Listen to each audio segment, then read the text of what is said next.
Yeah, so I was mentioning the poem because I could not stop for death. He kindly stopped for me. So I'm trying to teach chiasmus, which is this, and it's a very elegant poem.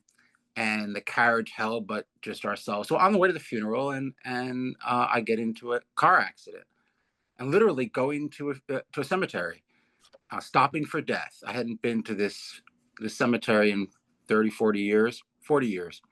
But then that's honoring your relatives for you, right? You see it in the film, everybody shows up with flowers.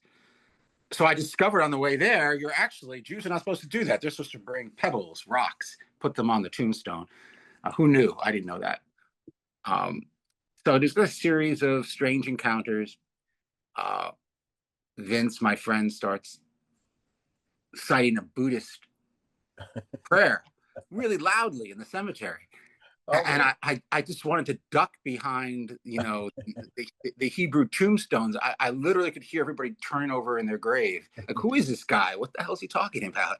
Um, but he did a better version than I did, trying to do the Kaddish. I mispronounce it even now. All those years of Hebrew school my father sent me to, and like my guitar player used to say, how many years college? Still can't say a word of Hebrew. Uh, can't even say a prayer over your poor relatives who Oh, the tried. Kaddish isn't easy to remember. It's melodic, but it's not, it's a whole shtick. I just said the Kaddish over a bird, Really? partially, but I couldn't say it all. I don't know it all, but I know if I'm in with the crowd there at the temple, I'm saying it because you sort of like, you gotta, you gotta lead in, I guess you could call it, right? So Right. that's a wonderful. So Jonathan, this gentleman is a heck of a good guy. He came into this New York City here from, I guess you were in LA. I don't know at the time, but you're Chicago. You're living out that way, right? In the Yeah, windy. Chicago's supposed to be where they send the dumb relatives who can't make a living in New York. I don't know. How's that for controversy? They'll I cancel the show right away. No, I think it's a good thought, and I think maybe I should move it back. I had an office and partnered with some group there on one Michigan Avenue overlooking Oak Beach. So I happen to have a desire and a love for Chicago, and married almost practically. I married a girl from Skokie. So Oh, I like the Midwest. I think it's lay back, cheeseburger, cheeseburger, pizzeria. Una. I mean, you got a great joint there. You're a professor, was it that DePaul? DePaul? Am I saying that right? Where are you a professor? Ish? can you believe it? Look at what I. No, I Uh, can't believe it because you're smart too. And that's a good thing. And what do you like about education? Actually, I like the students, and that sound. I just met with one who went to CUNY and was doing a presentation on gay bars in CUNY. It's fantastic, and I learned things from these students. They're really smart. If you let them talk and do their presentations without interrupting them, they can figure out the poems themselves. I realize they actually don't need me. I just give them a prompt, read the poem, write something, and they do great. It's the classroom that's tough. Getting a discussion going. They're a little shy because they actually have manners and dignity and grace. So yeah, no, the students I get now in English are really superb because they're in it only. Despite everybody telling them they shouldn't be majored in English, there they are. So they're committed. Well, you are obviously inspiring them, and you're also, in my mind, you're inspiring them by not torturing them. In other words, that's a big inspiration of into itself. If a professor, besides never shutting up, that's like one of the downfalls of many professors. They just keep talking and talking, and don't allow the kids to talk, or just in life, you don't let others communicate. You seem like a type who would like lay back a little. You have a little patience with them, for them, because people, kids, some, many, or most, or lots of people are shy. So you're letting them take a moment to breathe, and eventually it comes out of them. And what you just said was actually they're well mannered, and you had some very, very great things to say. Where I think that many people don't see that anymore. I'm actually don't see it hardly I know I don't see it in the streets with a lot of young people, or it's concerning. And I got two grandkids that are teenagers. Yeah, no, they're well, because I teach romanticism and because you're supposed to look for the visionary gleam, in youth, and child is father to the man, and words with intimations ode, or poems like We Are Seven that are about how children are smarter than adults, not just smarter, but more spiritually rich. Or Blake, Songs of Innocence. You begin to, you're automatically attuned to the fact that they may have more to say than you do. That doesn't mean it's hard to keep your mouth shut in a class. It's hard to let them speak without interrupting them. I give them 5 to 7 minutes, and I find that I can't not interrupt them. It's if you tied me to a chair, like they did in the Chicago Seven, um, I don't know if I could keep quiet. I mean, partly I want to correct, partly I want to amplify and bring out a good point, but I'm still interrupting. So it's certainly, yeah, it's a challenge. And in fact, we're about 3 or 4 reports behind. But the reports are the best thing. And it's watching that they have very well organized minds. They do what I ask them to do. You couldn't ask for a lot more. So they're also very sweet. Wow, this is great. Yeah, this is as good news can be, uh, and I'd love to hear this out of every teacher, where I just hear some teachers saying they're just trying to protect themselves in the classroom, and from harm even. And so I don't know. I know you're saying you're teaching romanticism. How do you teach romanticism without a hug, or do you hug in the class? Without a hug. Oh Romanticism. God, yeah. Um, Yeah, it's a difficult thing. We're at a point now where physical touching, if you remember, Joe Biden was accused of sniffing people's hair. Um, and now people are accused of 9 to 20 cases of sexual harassment, which sometimes involves inappropriate touching, or what's perceived as, I think Andrew Cuomo is probably a warm man. A lot of Italian people like to hug. This doesn't always go over well.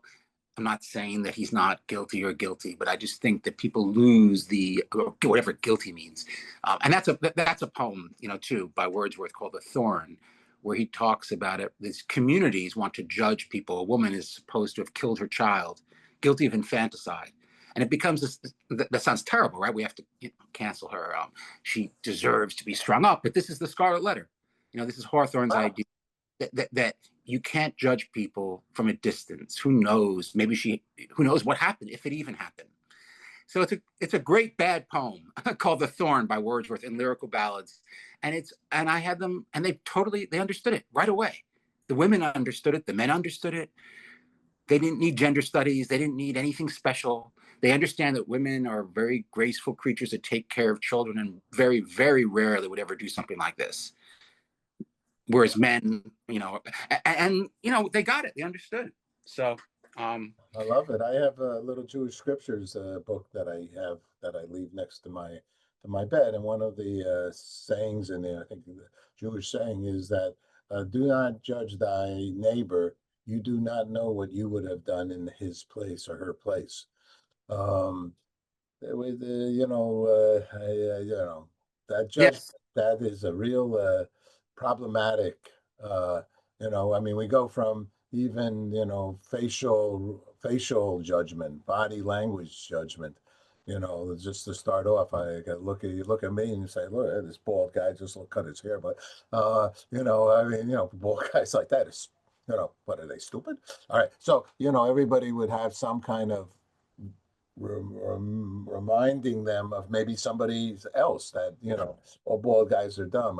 I one thought that I came up with when you were saying is I think the Dalai Lama even had some kickback because he liked to rub noses. I think it was rub noses. And we know that the what we think they know. I don't know. Alaskans like to rub noses, and yeah, Eskimos, and yeah. Eskimos, and it's not considered a sexual act. It's a friendship act. So the things are pretty. Yeah, we should just have a good time. No, what you said, there was a couple of things, but Altercock, Isn't that a term that's used in Yiddish? Altakaka. Altakaka? You mean the Yiddish term of, Yes. well, like somebody thinking they're a big deal? That Oh, altakaka? I thought it meant an older person. An older person. In fact, it's funny. I was polling out there, and a guy that was polling for Mandami, actually, I was with a couple of other people there, is teaching Yiddish. So an older person is a Sakrukken. No, Sakrukken is just falling apart. But I That's don't what know. I was trying to learn Polish because I wanted to understand my relatives' connection to where they lived in Lithuania, the Commonwealth, which was Belarus, which was Pinsk and Minsk, and this. And I spent 3 years trying to study, studying Polish, to study Adam Mickiewicz, the Polish poet, because it turns out he had Frankist roots. Really? Um, and he married a woman who was essentially Jewish, but Selena, her mother was a pianist. And the more I looked at it, it turned out this great Catholic poet certainly had Jewish roots, which had been denied or covered up, and for various reasons, I guess. So then I realized I should have been learning Yiddish the whole time, because that would have been the language that my grandmother spoke and sort of wrote, and the mixture of Hebrew and all the humor that comes out of Larry David, and that that really wise sort of Altakaka. Alta, yeah, Altakaka. right. That's an older person. Yeah, exactly. So there was a person at work who said the only So reason. I described it incorrectly then. So Altakaka. he used the term correctly, but basically, this guy who actually converted to Catholicism, and I teach at a Catholic university, so we're both Jewish. He's undercover, or he became. I went to Jesuit graduate school, Fairfield, Oh, really? and I'm a minister, a Jewish Yeah. minister. No, I Interfaith. have a lot Okay. of respect for Catholic forms of education, particularly Jesuit education. I'm at Mhm. a extension school, though a lot of my students don't know that that's where they are. Uh, Maybe I'm wrong. I mean, Loyola, I think, is Jesuit, and DePaul is Vincentian, and they're very different. Yeah, yeah. Well, religion, there's 140 plus Catholic religions out there.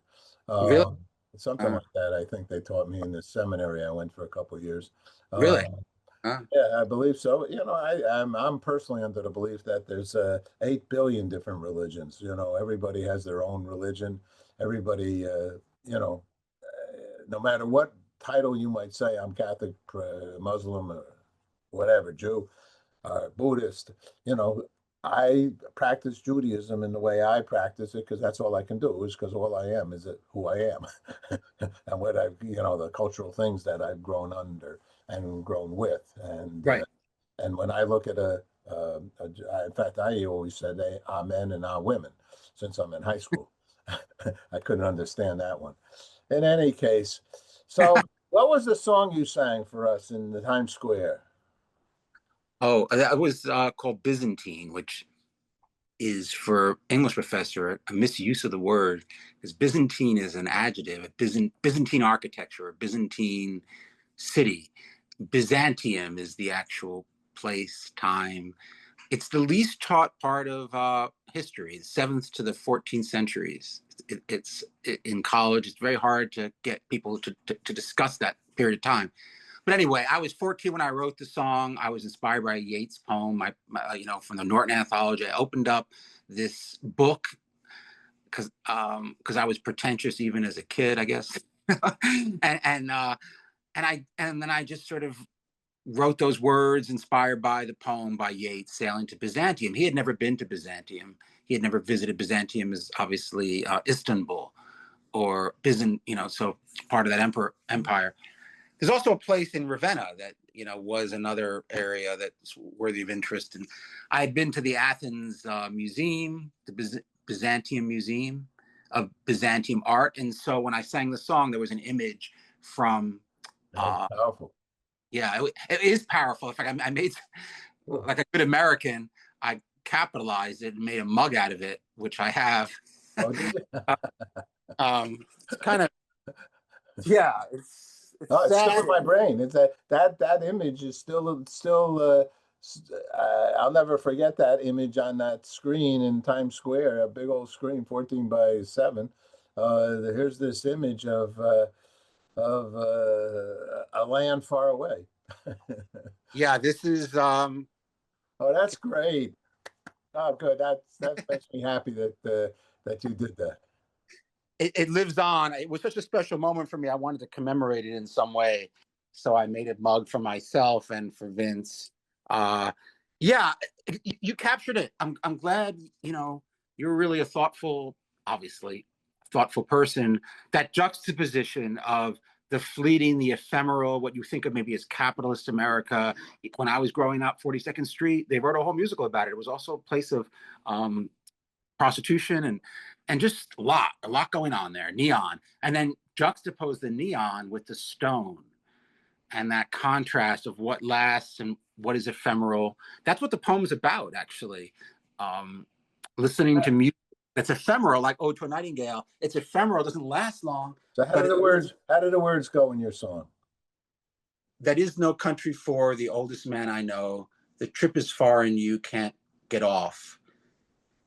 Well, horses haven't tried to cross that ocean wide. The spaces keep them from the other side. Those are the verses. When you get there, you will surely know there are flowers in a long rainbow. You may not something. you may not have that much to show, but go to Byzantine. There you go. 14-year-old man. Where can people learn more about you? You have a website? Do you? Yeah, the name of our group is borrowed from an album that Frank Sinatra did, Lush Life, and the song by Billy Strayhorn and Duke Ellington, Lush Life, lushlifejazzmusic.com. Is that right? So, wow. Zow, Frank Sinatra, Chicago. Okay, all right. Verve Records. Yeah, exactly. Verve Records, even in 45. What a deal. Jonathan, you good man. Hang on, we're going to talk a little bit more. Okay. Great talking with you. Yeah, same here, Paul.